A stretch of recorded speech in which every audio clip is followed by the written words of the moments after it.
So this is my video about the potentials. The first one is resting potential, which if you look at the chart, it is at negative 70 millivolts when at rest. A neuron uses sodium-potassium pumps to continually make sure that the sodium ions exist in a higher concentration in the ECF and that potassium ions exist in a higher concentration in the ICF. And it is said to be polarized. Oops. The next one is local potential. When a dendrite is stimulated, its sodium gates will open and sodium ions will diffuse into the ICF. The influx of the cations disrupts the negative 70 millivolts resting membrane potential, causing it to become more positive. So it starts to enter depolarization. The opening of the sodium gates and the diffusion of the sodium ions into the ICF at the site of the stimulation causes the neighboring sodium gates to open as well. If it's strong enough, the current can progress through the plasma membrane of the soma and possibly into the axon hillock region. Local potentials are graded, meaning they vary in magnitude depending on the strength of the stimulus. And they're decremental, meaning that the current gets weaker the farther away from the site of stimulation it gets. And they're reversible, meaning that if the stimulation stops, the membrane will return to resting membrane potential.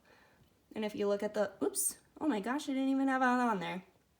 If you look at the little chart I made, it is this little region inside of that box where local potential would be.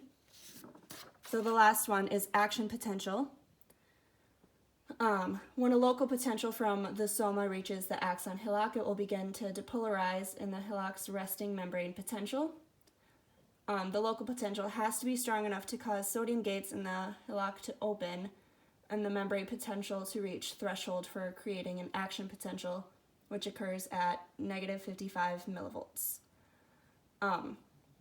The sodium gates in the membrane of the hillock open and sodium ions from the ECF diffuse into the ICF, which causes the membrane potential to undergo rapid depolarization, and the ICF will go from negative 55 millivolts up to 35 millivolts.